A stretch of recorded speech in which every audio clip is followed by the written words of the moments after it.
नमस्कार मित्रों, एक बार फिर हार्दिक स्वागत है आपका हमारे सत्य सनातन धर्म YouTube चैनल में। मित्रों, धर्म के अनुसार जब किसी के घर में किसी की मौत हो जाती है तो 13 दिन तक गरुड़ पुराण का पाठ रखा जाता है। शास्त्रों के अनुसार कोई आत्मा तत्काल ही दूसरा जन्म धारण कर लेती है।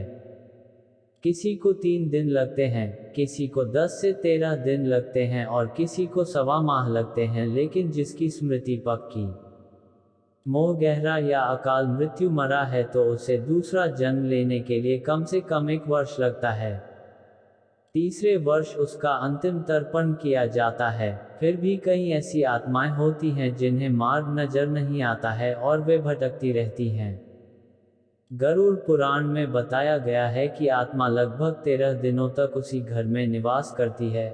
ऐसी स्थिति में यदि घर में गरुड़ पुराण का नियमित पाठ किया जाता है तो इसके श्रवण मात्र से ही आत्मा को शांति तथा मोक्ष की प्राप्ति संभव हो जाती है। इसके अलावा इसमें जीवन से जुड़े 7 ऐसे महत्वपूर्ण नियम बताए गए हैं जिनका पालन प्रत्येक व्यक्ति को बड़ी ही सहजता के साथ करना चाहिए। गरुड़ पुराण क्या है? एक बार गरुड़ ने भगवान विष्णु से प्राणियों की मृत्यु, यमलोक यात्रा, नरक योनियों तथा सद्गति के बारे में अनेक गूढ़ और रहस्य युक्त प्रश्न पूछे। उन्हीं प्रश्नों का भगवान विष्णु ने सविस्तार उत्तर दिया। ये प्रश्न और उत्तर की श्रृंखला ही गरुड़ पुराण है। गरुड़ पुराण में स्वर्ग, नरक, पाप पुण्य के अलावा भी बहुत कुछ है। उसमें ज्ञान, विज्ञान, नीति, नियम और धर्म की बातें हैं। गरुड़ पुराण में एक ओर जहां मौत का रहस्य है तो दूसरी ओर जीवन का रहस्य छिपा हुआ है। इससे हमें कई तरह की शिक्षाएं मिलती हैं। गरुड़ पुराण में मृत्यु के पहले और बाद की स्थिति के बारे में बताया गया है।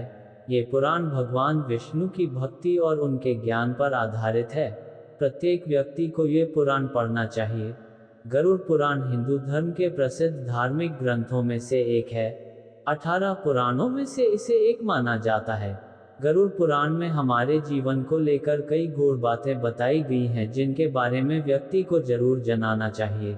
क्यों सुनाते हैं इसे मृत्यु के बाद? इसमें मृत्यु के पहले और बाद की स्थिति के बारे में बताया गया है, इसीलिए यह पुराण मृतक को सुनाया जाता है।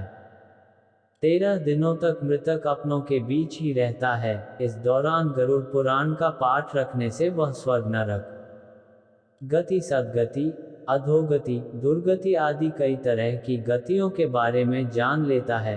आगे की यात्रा में उसे किन किन बातों का सामना करना पड़ेगा, कौन से लोक में उसका गमन हो सकता है, ये सभी वह गरुड़ पुराण सुनकर जान लेता है। मृत्यु के उपरांत घर में इसका पाठ होता है तो इस बहाने मृतक के परिजन ये जान लेते हैं कि बुराई क्या है और सद्गति किस तरह के कर्मों से मिलती है, ताकि मृतक और उसके परिजन दोनों ही यह भली भांति जान लें कि उच्च लोक की यात्रा करने के लिए कौन से कर्म करने चाहिए। गरुड़ पुराण हमें सत्कर्मों के लिए प्रेरित करता है। सत्कर्म और सुमति से ही सद्गति और मुक्ति मिलती है। गरुड़ पुराण में व्यक्ति के कर्मों के आधार पर दंड स्वरूप मिलने वाले विभिन्न नरकों के बारे में बताया गया है। गरुड़ पुराण के अनुसार कौन सी चीजें व्यक्ति को सद्गति की ओर ले जाती हैं? इस बात का उत्तर भगवान विष्णु ने दिया है। इसमें हमारे जीवन को लेकर कई गूढ़ बातें बताई गई हैं।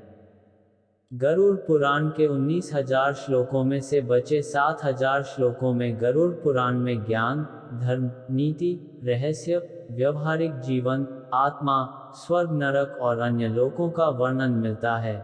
इसमें भक्ति, ज्ञान, वैराग्य, सदाचार, निष्काम कर्म की महिमा के साथ यज्ञ, दान, तप, तीर्थ आदि शुभ कर्मों में सर्वसाधारण को प्रवृत्त करने के लिए लौकिक और पारलौकिक फलों का वर्णन किया गया है। पूर्व जन्म में जातक ने जैसे कर्म किए होते हैं, उन्हीं के आधार पर वह पृथ्वी पर नया जन्म लेता है।